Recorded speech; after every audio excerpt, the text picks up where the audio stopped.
விஜய் அவர்களின் ஆறு அறிவு திரைப்படத்தின் இசை வெளியீட்டு விழாவில் பங்கேற்று மிகுந்த பொறுப்புணர்வோடு அறிவுரை வழங்கி அமர்ந்திருக்கிற, சிறப்புரை வழங்கி அமர்ந்திருக்கிற திரைப்பட இயக்குனர் பெருமதிப்புக்குரிய அண்ணன் கே பாக்யராஜ் அவர்களை, இந்த திரைப்படத்தின் இயக்குனர் தம்பி சி விஜய் அவர்களை,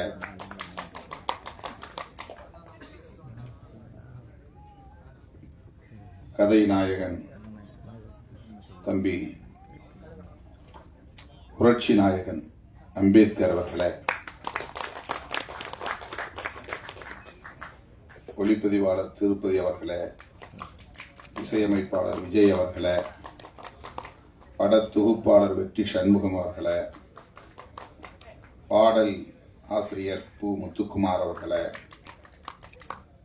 மக்கள் தொடர்பாளர் கோவிந்தராஜ் அவர்களே, இணை தயாரிப்பாளர்கள் முருகன், சுடர் ஐயப்பன், இந்திரன், சிவரத்தினம் ஆகிய தோழர்களே, தயாரிப்பாளர் ஏவி ராஜாத்தி அவர்களே, நிகழ்வில் பங்கேற்று இதனை சிறப்பித்துக் கொண்டிருக்கிற ஆன்மீக சேவகர் திரு ஏ முருகன் அவர்களே, திரைப்பட இயக்குனர் பாரதி கண்ணன் அவர்களே,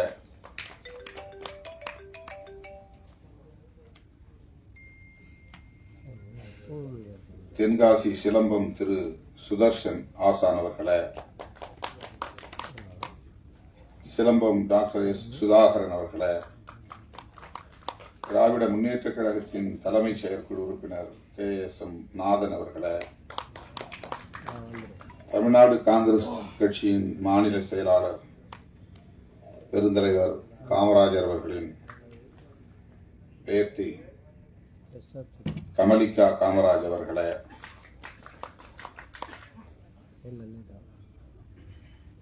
இந்த திரைப்படத்தில் தோன்றியிருக்கும் நடிகை மதிப்பிற்குரிய தீபா அவர்களே, திரு ஹரிகிருஷ்ணன் அவர்களே, திரு நீலகண்டன் மணி அவர்களே, தம்பி அம்பேத்கர் அவர்களின் அருமை தந்தை தனபால் அவர்களே, தாயார் சுதா அவர்களே, தம்பி சமத்துவன் அவர்களே மற்றும் இந்த நிகழ்வில் பங்கேற்று இதனை சிறப்பித்துக் கொண்டிருக்கிற இந்த படக்குழுவை சார்ந்த கலைஞர்களே, வருகை தந்துள்ள தமிழ் சொந்தங்களே, உங்கள் அனைவருக்கும் என்னுடைய பணிவார்ந்த வணக்கத்தை தெரிவித்துக் கொள்கிறேன். ஒரு மணி நேரம் நாம் தாமதமாக இந்த நிகழ்வை தொடங்கி இருக்கிறோம். காலத்தாழ்வுக்கு நான் வருந்துகிறேன். அடுத்து இன்னும் சில நிகழ்வுகளில் பங்கேற்க வேண்டும் என்கிற ஒரு நெருக்கடியான நிலையில் தான் உங்கள் முன்னால் நின்று கொண்டிருக்கிறேன். இந்த திரைப்படம் எல்லா வேலைகளையும் முடித்துவிட்டு இசை வெளியீட்டு விழாவுக்காக காத்திருந்தது. ஒவ்வொரு முறையும் தனபால் அவர்களும் தம்பி அம்பேத்கர் அவர்களும் இந்த இசை வெளியீட்டு விழாவுக்கு நீங்கள் தேதி ஒதுக்க வேண்டும் என்று இயக்குனரோடு வந்து அழுத்தம் கொடுத்தார்கள். எனக்கு நேரம் ஒதுக்க இயலவில்லை. கடைசியாக அவர்களே ஒரு இந்த தேதியை முடிவு செய்து கட்டாயம் வந்தாக வேண்டும், இனி காலம் தாழ்த்த முடியாது என்று ஒரு நிர்பந்தத்தில் முடிவு செய்யப்பட்டது. இவ்வளவு சிறப்பாக இது நடந்தேறும் என்று நான் எதிர்பார்க்கவில்லை. மிகச் சிறப்பாக இது நடந்து கொண்டிருக்கிறது. இந்த நிகழ்வை நம்முடைய இயக்குனர் திலகம் புரட்சி தலைவர் எம்ஜிஆர் அவர்களின் கலை உலக வாரிசு திரைக்கதை வித்தகர் இயக்குனர் பாக்யராஜ் அவர்கள் பங்கேற்று இந்நிகழ்வையும் சிறப்பித்திருக்கிறார். இந்த திரைப்படத்திற்கும் பெருமை சேர்த்திருக்கிறார். திரைப்பட கதாநாயகன் அம்பேத்கருக்கும் மனப்பூர்வமான வாழ்த்துக்களை வழங்கியிருக்கிறார். அவரோடு நான் இந்த நிகழ்விலே பங்கேற்றதில் மகிழ்ச்சி அடைகிறேன். தீபா அவர்கள் சொன்னதைப் போல நாம் எல்லோரும் 70களில் 80களில் அவருடைய திரைப்படங்களை பார்ப்பதற்கு, அவருடைய திரைக்கதை அமைப்பை கண்டு வியப்பதற்கு, அவருடைய உரையாடல்களை ரசிப்பதற்கு போட்டி போட்டுக்கொண்டு திரையரங்குகளுக்கு ஓடிய காலம் அந்த காலம்.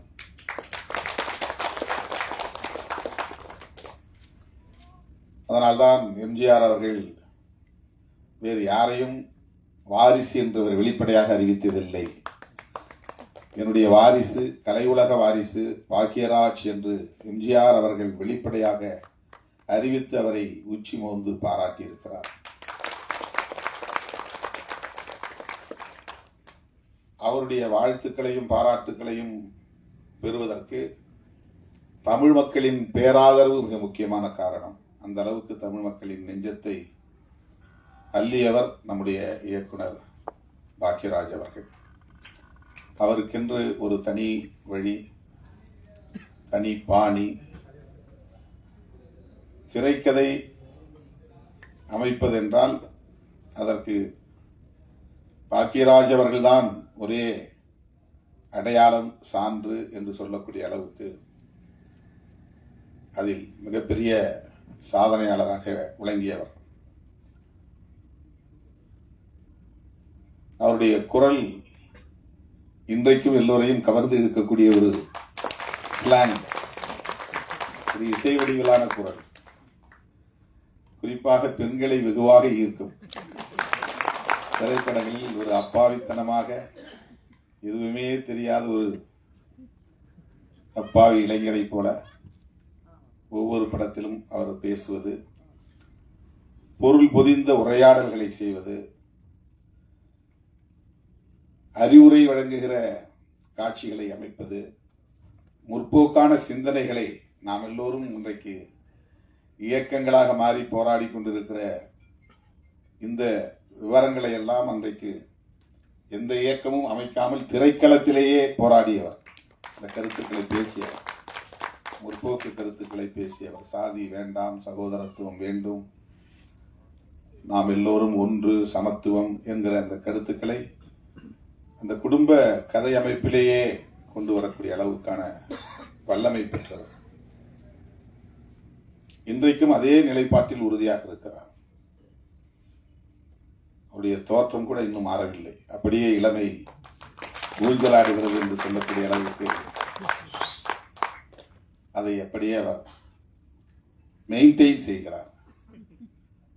அந்த குரல், அந்த கருத்து, அந்த பார்வை அனைத்தும் இந்த தலைமுறையையும் கவரக்கூடிய வகையிலே அமைந்திருக்கிறது. அந்த வகையிலே அவர் இந்த நிகழ்வில் பங்கேற்றது நமக்கு அனைவருக்கும் பெருமை, மகிழ்ச்சி.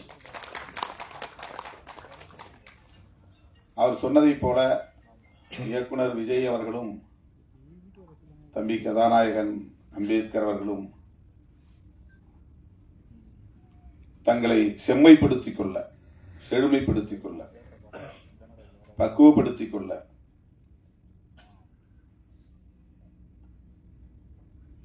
தங்களுடைய களத்தில் முன்னோர் யாரோ, சாதித்தவர்கள் யாரோ அவர்களை பின்பற்ற வேண்டும்.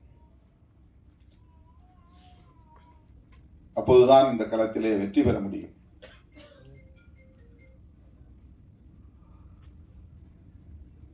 அவர் மிக சுருக்கம், நேரத்தின் அருமை கருதி சுருக்கமாக சொன்னார். ஆனால் அதில் மிக ஆழமான கருத்துக்கள் அடங்கி இருக்கின்றன. விஜய் அவர்கள் இந்த திரைப்படத்திற்கு 6 அறிவு என்று பெயர் சூட்டியிருக்கிறார். அதற்கான விளக்கத்தை அவர் நமக்கு முழுதாக வழங்கவில்லை. 2 கேள்விகளை நான் எழுப்புவேன், அதற்கு நீங்கள் விடை சொல்லுங்கள் பார்ப்போம் என்று ஒரு புதிரோடு முடித்திருக்கிறார். ஆனால் கேள்வியை நான் முன்னால் வைக்கவில்லை. இந்த கேள்விகள் ஒருவேளை திரைப்படத்தில் நான் பார்த்தால் தான் தெரியும் என்று கருதுகிறேன். ஆனால் அந்த 6 அறிவு, 6வது அறிவு எத்தகைய வலிமை மிக்கது என்பதை இயக்குனர் பாக்யராஜ் அவர்கள் இங்கே 2 உவமைகள் மூலம், சிறுகதைகள் மூலம், கதையாடல்களின் மூலம் நமக்கு எடுத்துரைத்தார். அது எவ்வளவு பேர் கவனித்தீர்கள் என்று நான் கருதவில்லை, தெரியவில்லை. என்னுடைய எதிர்காலத்தையே உடைத்து விட்டேன் என்று ஒருவன் சொல்லுகிறான். அவன் வேலை செய்கிற கடையில விலையுயர்ந்த ஒரு பொருளை அவன் உருட்டி உடைத்து விட்டான். இந்த பொருள் உடைத்து விட்டது என்று சொல்லி அவன் பதறவில்லை. அவன் ஒரு ஜட்ஜ்மெண்ட்டுக்கே வந்துட்டான். நம்மளை முதலாளி வெளியே அனுப்பிச்சிருவாரு, நாம் அவ்வளவு விலை உயர்ந்த பொருளை உடைச்சிட்டோம், என் எதிர்காலமே போச்சு.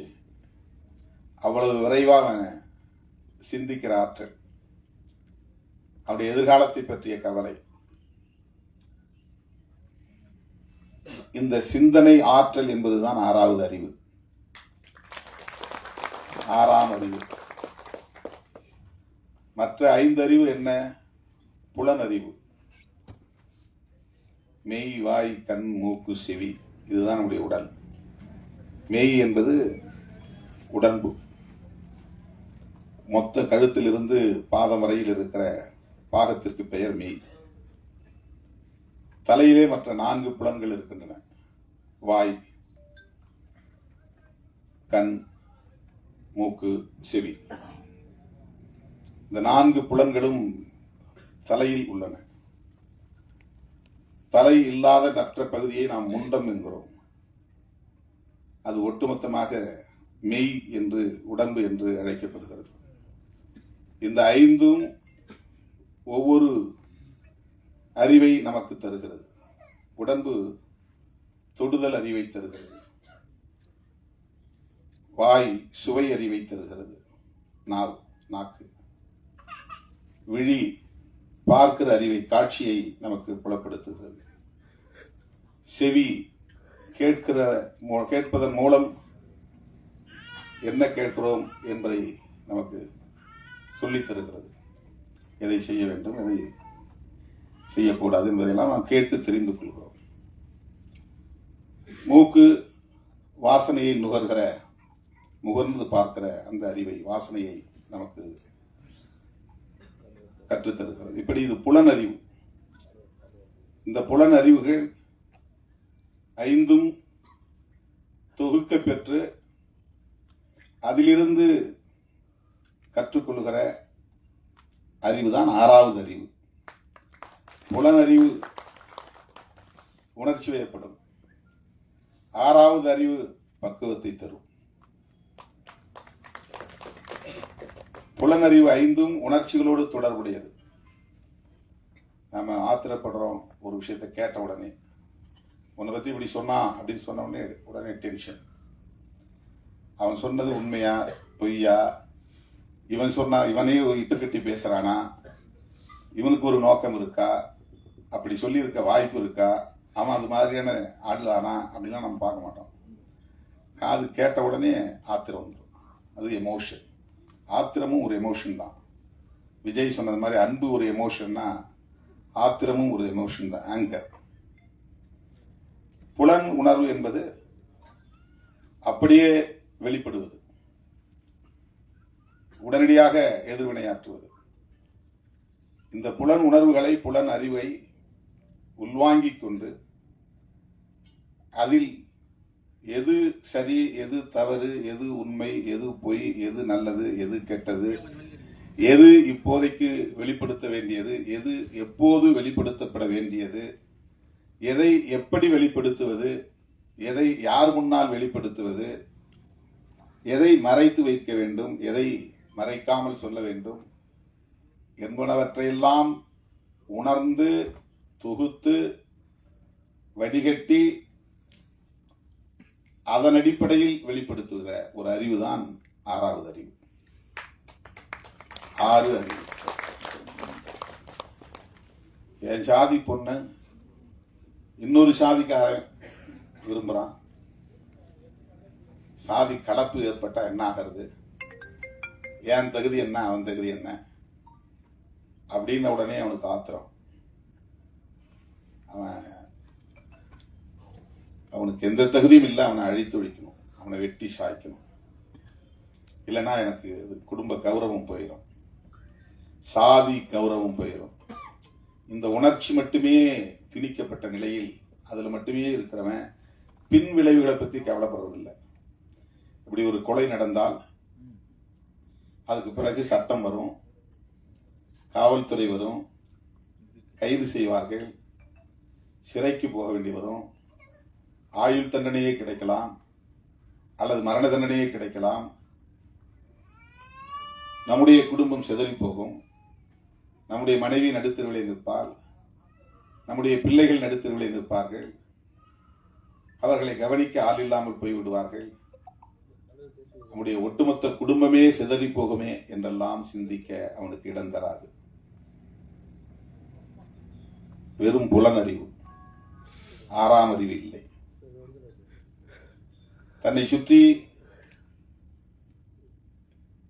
360 டிகிரியிலும் கண்காணிக்கிறவர்கள் இருக்கிறார்கள், கேமராக்கள் இருக்கின்றன, அரசு இருக்கிறது, சட்டம் இருக்கிறது. நாம் விரும்பினாலும் விரும்பாவிட்டாலும் சட்டம் தன் கடமையை செய்யும். அதிலிருந்து தப்ப முடியாது. அமைதியான குடும்பம் சிதறி போகும். இதையெல்லாம் சிந்திக்க மூளைக்கு நேரம் கொடுப்பதில்லை. சிந்திக்கிற ஆற்றல் எல்லா மனுஷனுக்கும் உண்டு, அதனால்தான் எல்லாருக்குமே மூளை இருக்கிறது. ஆனால் சிந்திக்க நாம் மூளைக்கு வாய்ப்பு தருவதில்லை, உணர்ச்சிக்கு வாய்ப்பை தந்து விடுகிறோம்.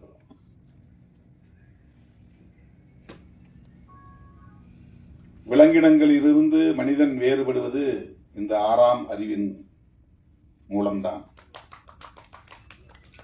இதையெல்லாம் யோசித்து பார்க்கிறவன், சிந்தித்து பார்க்கிறவன் முதிர்ச்சி அடைகிறான், பக்குவம் அடைகிறான், பிறருக்கு வழிகாட்டுகிறான், சகோதரத்துவம் மேலானது என்று நம்புகிறான்.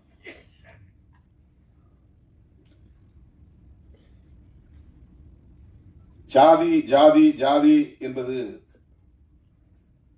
நாம் பிறப்பதற்கு முன்பிருந்தே விவாதிக்கப்படுகிற ஒன்றாக இருக்கிறது. உலகத்தில் வேறு எந்த நாட்டிலும் இந்த சமூக கட்டமைப்பு இல்லை, எந்த மதத்திலும் இந்த வடிவமைப்பு இல்லை. சாதி அடிப்படையில் உறவுகளை தீர்மானிப்பது, மன வாழ்க்கையை தீர்மானிப்பது என்கிற ஒரு வாழ்வியல் உலகத்தில் வேறு எந்த சமூகத்திலும் இல்லை. தமிழனாகவும் இவனால் ஒன்று சேர முடியவில்லை, இந்தியனாகவும் இவனால் ஒன்று சேர முடியவில்லை,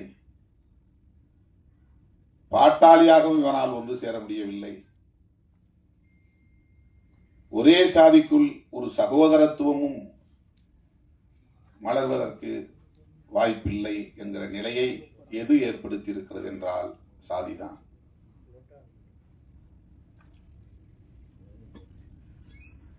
வள்ளுவ பெருந்தகைக்கு முன்னாலேயே சாதி கூடாது என்கிற கருத்தை இந்த மண்ணில் விதைத்தவர் கௌதம புத்தர்.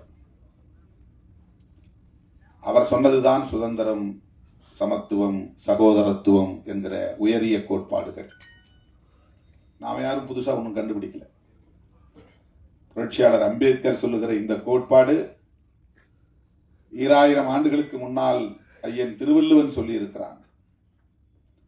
ஐயன் திருவள்ளுவன் சொல்லி இருக்கிற இந்த கருத்தியலை 2500 ஆண்டுகளுக்கு முன்னால் கௌதம புத்தர் சொல்லி இருக்கிறார். கௌதம புத்தர் சுயம்புவாக சொன்னாரா என்றால் அப்படி சொல்ல முடியாது. அவருக்கு முன்னால் அவருடைய முன்னோர் இதை பேசி இருக்கிறார்கள், சொல்லி இருக்கிறார்கள் என்பதுதான் நாம் உணர வேண்டிய உண்மை. இப்படித்தான் அறிவு வளர்ச்சி என்பது உருவாகி இருக்கிறது, பரிணாமம் அடைந்திருக்கிறது. ஆகவே சாதி ஆணவ கொலைகளுக்கு காரணமாக இருக்கிறது என்பதை இன்றைக்கு விஜய் சிஎம் விஜய்னு சொன்னால் வேற மாதிரி பொருளாகிறது. அதனாலதான் கேட்டேன், உங்களுக்கு ஏன் சிஎம் பேர் வந்துச்சு? நான் செட்டிக்குளம் ஊர் பேர் செட்டிநாடு சொன்னாரு. அப்பா பேரு முத்தும் பெருமாள்னாரு. சேம் மு விஜய்னு போடலாமே அப்படின்னு எனக்கு தோணுச்சு. சிஎம் விஜய்னா திருமாவளவனே சொல்லிட்டாருங்கிற மாதிரி ஆயிடும்.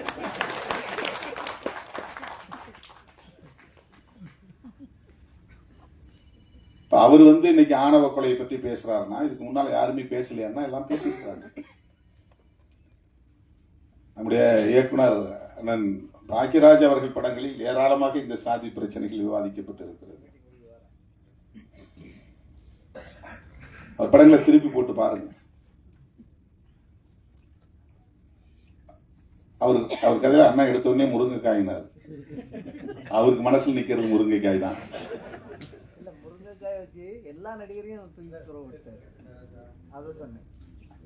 அது ஒரு உத்தி, அவ்வளவுதான். ஆனா அவர் அந்த படத்துல சொல்லி இருக்கிற செய்திகள் ஏராளம், ஒவ்வொரு படத்திலுமே. அப்போ இந்த சாதி அமைப்பு கூடாது அப்படிங்கிற கருத்தை நாம புதுசா பேசல, திருமாவளவன் பேசல. இது ஒன்றும் திருமாவளவனுடைய கண்டுபிடிப்பு கிடையாது. சில பேர் அப்படி ஒரு தோற்றத்தை உருவாக்குகிறார்கள். இவன் வந்த பிறகுதான் எல்லாம் ஜீன்ஸ் போடுறாங்க, டிஷர்ட் போடுறாங்க, கூலிங் கிளாஸ் கண்ணாடி போடுறாங்க, பஸ் ஸ்டாண்டில் நிற்கிறாங்க, நம்ம பிள்ளைங்களை மயக்கிறாங்க. இதெல்லாம் அரசியலுக்காக பேசுவது. டிஷர்ட் போட்டால் பெண்கள் மயங்கிடுவாங்களா? கூலிங் கிளாஸ் போட்டால் பெண்கள் மயங்கிடுவாங்களா? ஜீன்ஸ் போட்டு பேண்ட் போட்டால் உடனே பெண்கள் அங்கே பின்னாலே போயிடுவாங்களா? இது பெண்களையே குறைத்து மதிப்பிடுகிற ஒரு விமர்சனம். அது இப்படி அல்ல. காதலுக்கு எந்த வரம்பும் இல்லை. அது ஒரு உயரிய உணர்வு, தூய்மையான உணர்வு. அதை எந்த சக்தியாலும் கட்டுப்படுத்த முடியாது. நீ எத்தனை கொலைகளை பண்ணாலும் காதலை உன்னால ஒண்ணும் பண்ண முடியாது. நீ வேணா உள்ள போலாம், ஜெயில கிடக்கலாம், அவ்வளவுதான். அதுதான் எதிர்வினை. ஒரு உயிரை நீ பறிக்கலாம், நீ ஜெயிலுக்கு போய் கிடக்கலாம், அவ்வளவுதான் நடக்கும். மதுரை வீரன் காலத்திலிருந்தே புராண காலத்தில் மதுரை வீரன் கதையே அப்படிதான் நடந்திருக்குது. சாதி விட்டு சாதி. காத்தவராயன் கதையே அப்படிதான் நடந்திருக்குது. காத்தவராயன் ஆரியமாலா கதைன்னு நினைக்கிறேன். நிறைய கதைகள் அப்படி இருக்கு. நிறைய குலதெய்வ கதைகளை போனீங்கன்னா நிறைய சாதி விட்டு சாதி திருமணம் செஞ்சு அதனால படுகொலை செய்யப்பட்டு அப்படி கொல்லப்பட்டவர்களையே அம்மனா வழிபடுறாங்க, இல்லைன்னா ஐயனா வழிபடுறாங்க.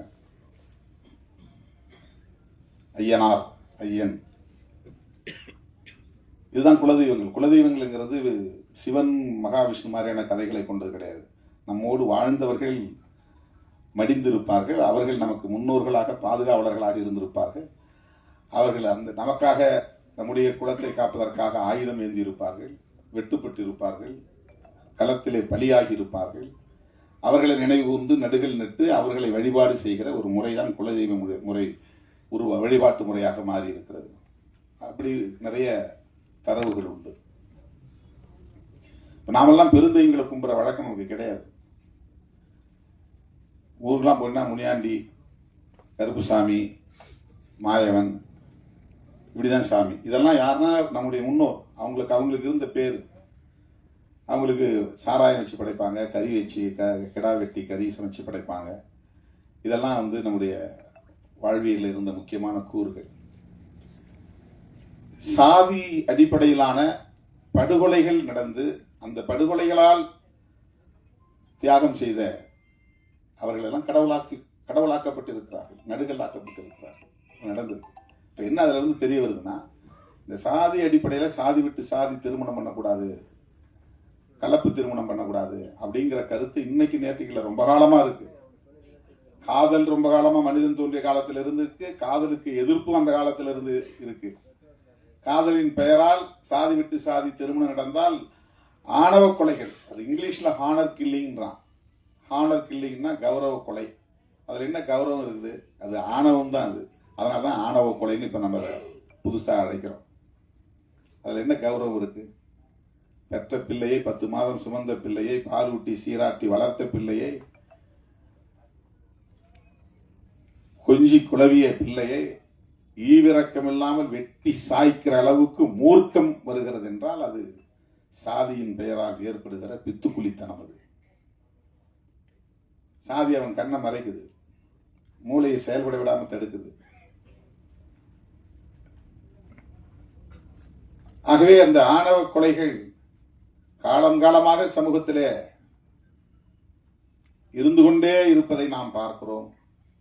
அதை அவ்வப்போது பலர் கண்டித்திருக்கிறார்கள், அதை எதிர்த்திருக்கிறார்கள், போராடி இருக்கிறார்கள். அந்த வரிசையில தான் நம்ம பெரியாரையும் அம்பேத்கரையும் பார்க்கிறோம்.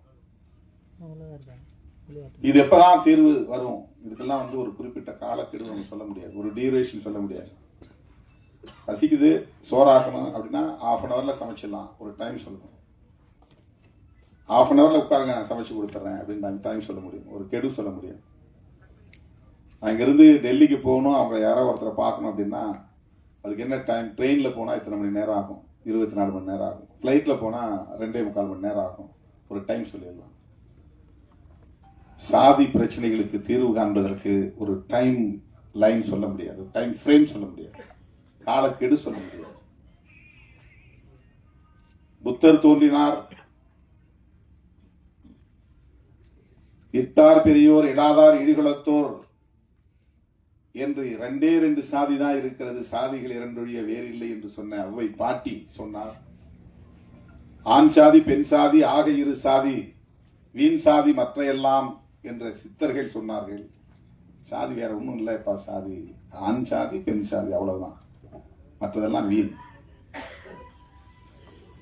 பிறப்புக்கும் எல்லா உயிர்க்கும் ஐயன் திருவள்ளுவன் சொன்னான். எல்லாம் பிறக்கலாம், ஒரே மாதிரி தான் பிறக்கிறோம். பிறக்கிறதுல என்ன பெரிய வேறுபாடு இருக்கு? உயர்ந்தவன் வேற மாதிரி பிறக்கிறான், தாழ்ந்தவன் வேற மாதிரி பிறக்கிறானா? இல்லை.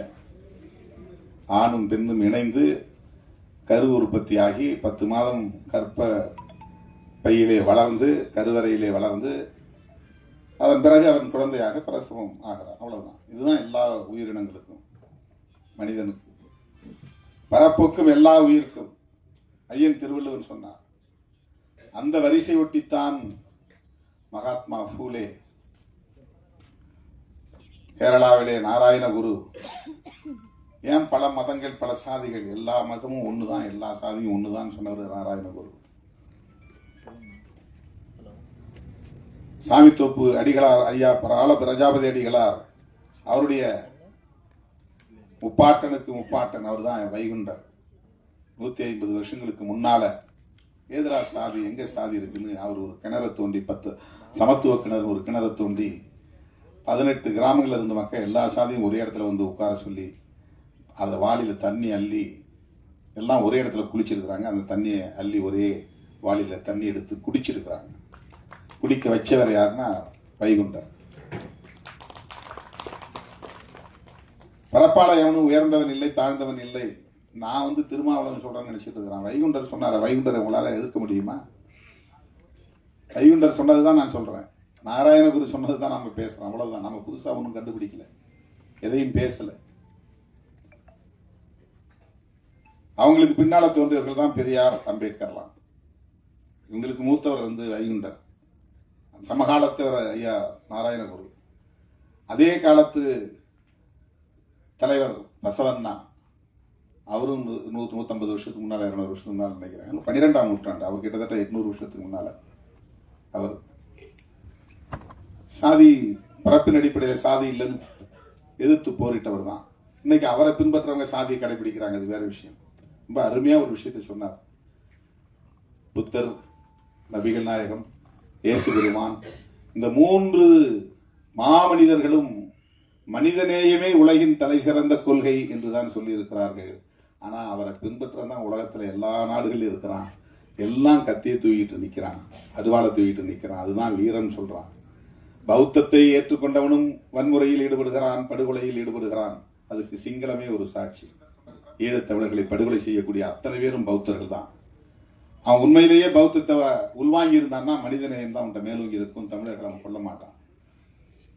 நீ தனியா வாழணும்னு நினைக்கிறியா, வாழ்ந்துட்டு போ. உனக்கு ஒரு நாடு வேணுமா, வச்சுக்கோ சொல்லிட்டு போயிருப்பான். உன்னாக நம்ம எல்லாம் சகோதரர்களா வாழ்வோம். ஆனா அவன் பௌத்தத்தை உள்வாங்கினானே தவிர புத்தர் சொன்னதை பின்பற்றவில்லை. ஒரு கன்னத்தில் அடித்தால் மறு கன்னத்தை காட்டு, எவனையும் நீ வன்முறைக்கு போகாதே, வன்முறையில் ஈடுபடாதே என்று சொன்னார் இயேசு பெருமான்.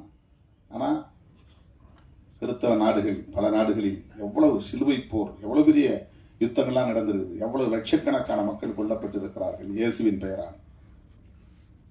நபிகள் நாயகம் அவர் சொன்னது மனிதநேயம் தான். உலகின் தலை சிறந்த கொள்கை மனிதநேயம். நாம் யாரும் அதை பின்பற்றதில்லை. சுதந்திரம், சகோதரத்துவம், சமத்துவம், இதுதான் மதம் சொன்ன உண்மையான கோட்பாடுகள். இதுதான். ஆனால் நம்ம அதெல்லாம் விட்டுட்டோம். பரப்பால நீ யாரு நான் யார், எனக்கு நீ சமமா வருவியா, என் வீட்டுக்குள்ளே நீ மயக்கி இழுத்துட்டு போக பார்க்குறியா, இங்க இருக்கிற சொத்தை பறிக்கிறதுக்காக நீ லவ் பண்றது நாடக காதல் பண்றியா, இந்த விமர்சனங்கள் எல்லாம் அவர்களின் நலன்களுக்காக பேசப்படுகிற ஒன்று.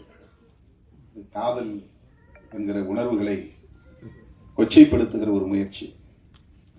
அதை ஒரு கருப்பொருளாக கொண்டு ஆணவ கொலையை தடுக்க வேண்டும் என்கிற அடிப்படையில் படம் இன்னும் நம்ம முழுமையா பார்க்கல. கதையை அப்பப்ப லேசா 1-2 வரி அவர் சொன்னாரு.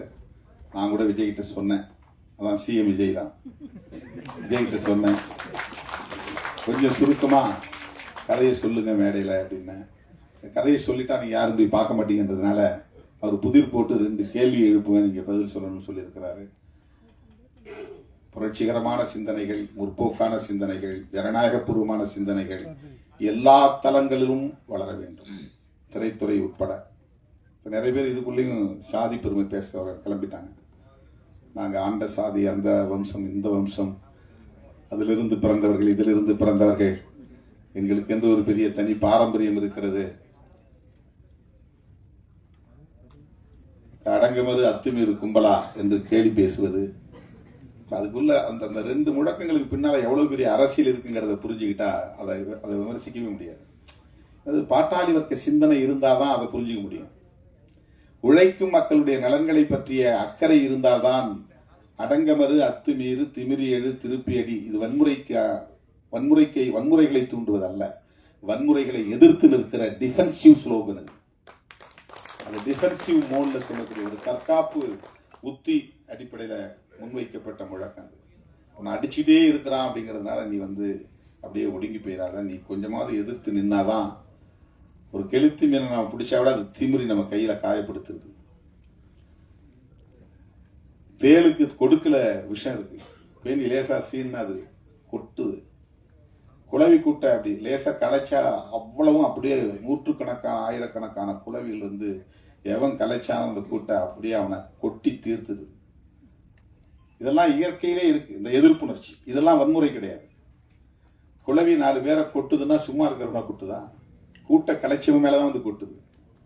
தேல் கொட்டுதுன்னா சும்மா இருக்கிறவனை கொட்டுதா? யாரு போய் சீன்றானா அவனை தான் கொட்டுது. தேல் கொட்டுறதுதான் திருப்பி அடின்னு அர்த்தம். குளவி கொட்டுது பாருங்க, அதுதான் திருப்பி அடித்தல். நீ போய் அவன் கூட்ட கலைச்ச, அது உன்னை கொட்டுது.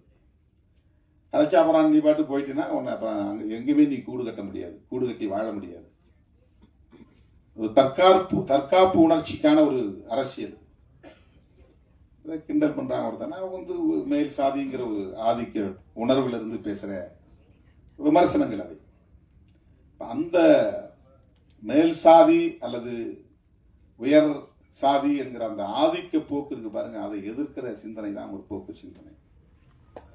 அதை எதிர்க்கிற அறிவு தான் 6வது அறிவு. ஆணவ கொலைகள் கூடாது என்று நீ சிந்திக்க தொடங்கிவிட்டால் உனக்கு 6ஆம் அறிவு சிந்திக்க தொடங்கிவிட்டது என்று பொருள். 6 அறிவுன்னு சொன்னாலும் நல்லதுதான், 6ஆம் அறிவு என்று சொன்னாலும் சரிதான். 6 அறிவு வளரும்.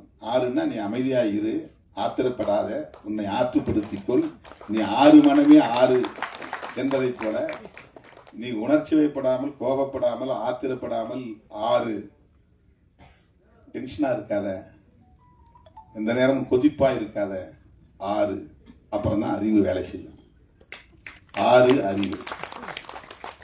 அதுவரையிலும் அறிவு வேலை செய்யாது. விஜய் அவர்கள் ஒரு இளைஞனுக்கு, புதிய ஒரு இளைஞனுக்கு, வாழ்க்கையில் சாதிக்க வேண்டும் என்று துடிக்கிற இளைஞனுக்கு ஒரு அரிய வாய்ப்பை தந்திருக்கிறார். அந்த வகையில விஜய் நான் பாராட்ட கடமைப்பட்டிருக்கிறேன். அம்பேத்கர்ங்கிற பேர் வந்தது பற்றி எல்லாரும் சொன்னாங்க. பால பிரஜாபதி அடிகளார் அவர் வயிற்றில், தாயின் வயிற்றில் இருக்கும் போதே தீர்மானித்த பெயர். பல பேர் அப்படி சொல்லுவாங்க, பேர் வைப்பாங்க, அப்புறம் போய் ஸ்கூல் ரெக்கார்டில் பேரை மாத்திருவாங்க. கேட்கும்போது அம்பேத்கர்னு சொல்லுவாங்க. அப்படி நிறைய இந்த சமூகத்தில் இருக்கிறவங்களுக்கே, ஒடுக்கப்பட்ட சமூகத்தில் இருக்கிறவங்களுக்கே அந்த பேரை வைக்கிறது ஒரு தயக்கம் இருக்கு. அதை சொன்னா வெளியில போய் நமக்கு டக்குன்னு ஒரு அடையாளம் தெரிஞ்சிடும், நம்மளை வந்து அங்கீகரிக்க மாட்டாங்க, நம்மளை வந்து ஒரு மாதிரி இல் ட்ரீட் பண்ணுவாங்க, டிஸ்கிரிமினேஷன் வரும் அப்படின்லாம் அவங்களுக்கு ஒரு தயக்கம் இருக்கு. ஆனால் சாமித்தோப்பு அடிகளார், எனது பெருமதிப்பிற்குரிய ஐயா பால பிரஜாபதி அடிகளார் அந்த பொது மேடையில திருமாவளவன் என்னுடைய வளர்ப்பு பிள்ளை அப்படின்னு அறிவித்தார். நான் அவரை அடாப்ட் பண்றேன், என்னுடைய தத்து பிள்ளையா நான் எடுத்துக்கிறேன், என்னுடைய மகன் குடும்பத்தில் ஒருவராக நான் எடுத்துக்கிறேன் அப்படின்னு அறிவிச்சார். அன்பு தேசம்னு ஒரு கட்சி தொடங்கின நிகழ்ச்சியில தான் நான் பேசினேன். அவர் உருவாக்கிய கட்சி அன்பு தேசம். அப்ப நான் சொன்னேன், நீங்க வந்து தலித்துகள் வாழக்கூடிய தெருவில் போனீங்கன்னா இந்திரா காந்தியின் பேர் இருக்கும், கருணாநிதியின் பேர் இருக்கும், எம்ஜிஆர் பேர் இருக்கும், காமராஜர்னு ஏகப்பட்ட எங்கெல்லாம் எல்லா ஊர்லயும் ஒரு 10 காமராஜ் இருப்பாங்க. காமராஜ்ங்கிற பேர் இல்லாதவங்க இருக்க மாட்டாங்க. ஆனா ஊர் தெருங்கிற இடத்துல எங்கேயாவது ஒரே ஒரு குழந்தைக்காவது அம்பேத்கர்னு பேர் இருக்கா? இப்ப யார் சாதி பார்க்கிறா? தலித்துகளா சாதி பார்க்கிறாங்க? அம்பேத்கர் உலகளாவிய பெருந்தலைவர், அறிவார்ந்தவர்கள் எல்லாம் போற்றும் பேரறிவாளர்.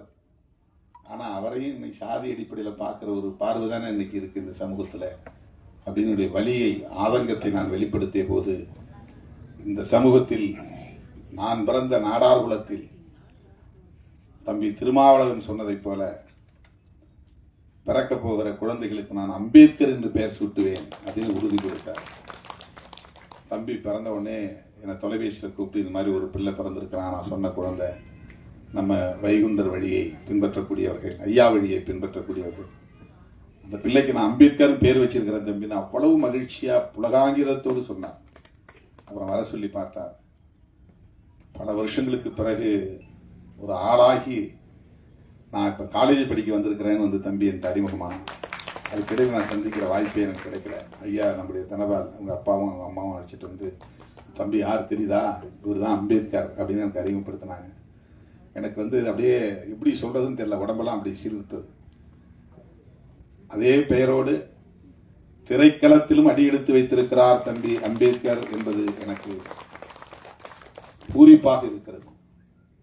திரைப்படத்துக்காக நான் வேற பேரை வச்சுக்கிறேன் அப்படின்னு வச்சுக்கல, அதுக்கு வேற ஏதாவது பெயர் நல்லா மாடர்னா வைங்க, நல்லா கேட்சிங்கா வைங்க, நல்லா பிரபலமாகிறது வைங்க. வாய்ப்பு வருது வாய்ப்பு வரல, வெற்றி தோல்வி அதை பற்றி எனக்கு கவலை இல்லை. அம்பேத்கர் தான் என் பெயர். நாயகன், கதை நாயகனின் பெயர் அம்பேத்கர். அதுக்கு அந்த தம்பிக்கும் ஒரு துணிச்சல் வேண்டும், இயக்குனருக்கும் ஒரு துணிச்சல் வேண்டும். அந்த துணிச்சல் இருவருக்குமே இருக்கிறது என்பதை எண்ணி நான் பெருமைப்படுகிறேன். அவர்கள் இந்த திரைக்களத்தில் சாதனைகள் பல படைக்க என்னுடைய நெஞ்சார்ந்த வாழ்த்துக்களை தெரிவித்து இந்த வாய்ப்புக்கு நன்றி கூறி முடிக்கிறேன். நன்றி, வணக்கம்.